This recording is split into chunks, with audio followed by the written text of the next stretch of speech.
Welcome back to Indiana Diecast Racing and the Death Race. Today we've got groups 21 and 22 of the first round.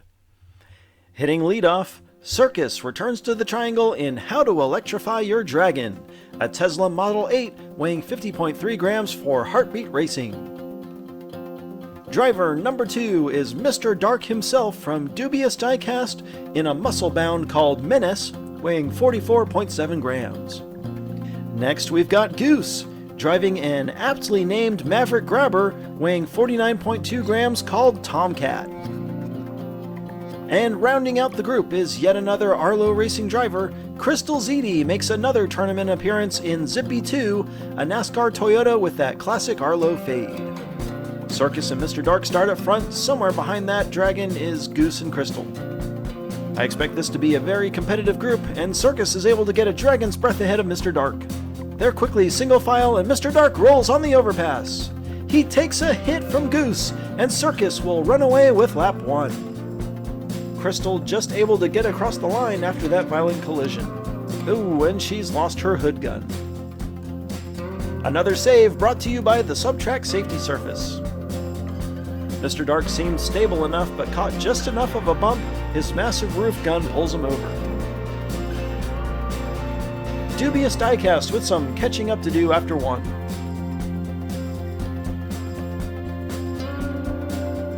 Goose will start from the pole for lap 2. Mr. Dark's still a little dazed, and Goose flames out in turn 1. Ooh, Circus tosses Goose off the track, and we've got a 3-car race. Crystal and Dark staying right with Circus. Crystal goes for the pass, and she steals the win!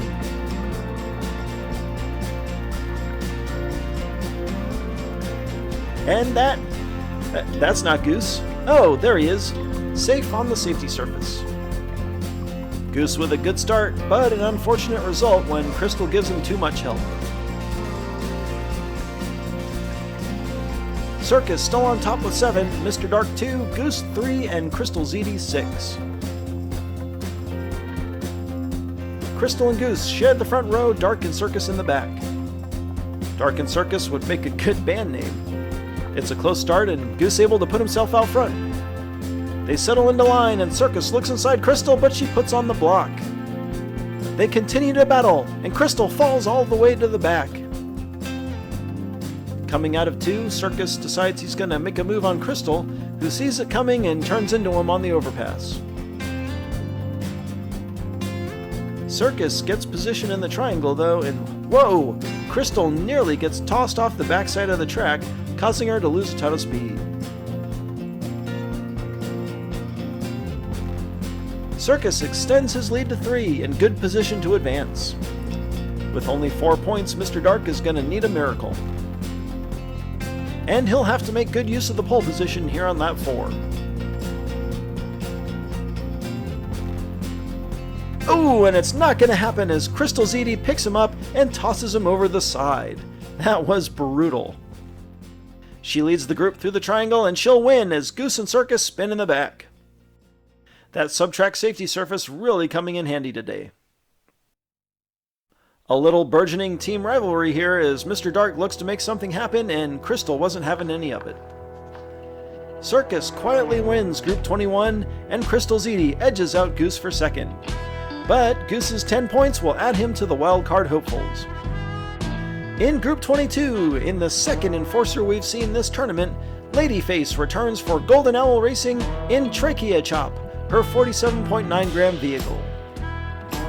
Driving Skullet, a pile driver weighing 50.6 grams, it's Sean DeLong from Code 3 Motorsports. And in another outrageously on-theme vehicle, 5No is driving APC Apocalypse, an armored personnel carrier weighing 50.9 grams. And lastly, from Funky Mother Chicken Racing, Ironheart 54 is driving a 47.5 gram Count Muscula called Red Rocket. Yum. Oh wait, that's Robin. Ladyface and Sean on the front row, 5No and Ironheart in the back. Lap 1 is off and they're neck and neck. Sean spins and Ladyface takes off. 5-No wrecks in turn 3, and lap 1 will be Ladyface, Sean DeLong, and Ironheart 54.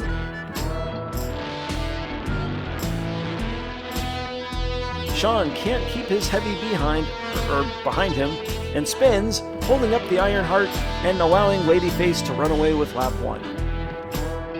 Ladyface and her open-wheel buggy on top after 1.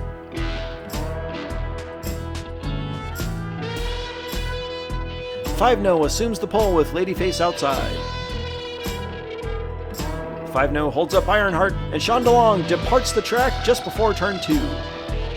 Ironheart slides, and Five-No spins himself off the overpass. Ladyface wins again, uncontested. Ironheart rolls in backwards for second. Sean's rear end tries to drive again, and he throws himself off the track. Ironheart slides, but recovers just as Five-No oversteers and falls off the track as well. Ladyface takes a commanding lead with 8, Five-No still looking to get on the board. Iron, with 5 points all from the back row, starts from the pole on lap 3. He outpaces Five-No, who gets turned by Sean and falls off the track. No, wait, he's still rolling! They bounce a traffic barrel down the track, and Five-No is holding second position on the track. Sean falls off the track as Ironheart takes the win. Five-No's gonna roll to the finish for 3 points. There's Ladyface for third.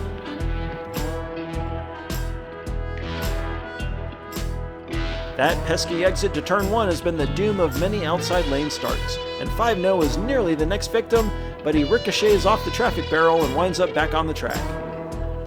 Sean continues to suffer from control issues, resulting in another DNF. After 3, this one is over. Ladyface and Ironheart 54 both clinch spots in round 2. And we'll run lap 4 for fun with Sean DeLong on the pole.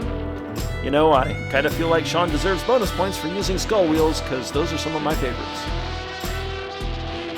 This time Sean takes the lead and Ladyface falls off the track in the back. Ironheart is pressing hard, but he's not going to catch Sean.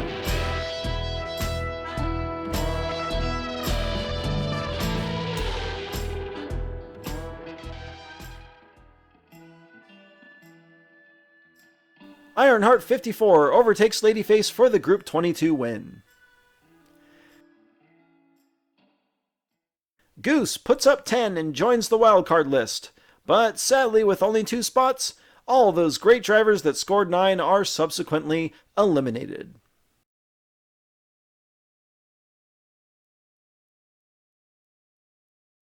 Congratulations to Circus, Crystal ZD, Ironheart 54, and Ladyface.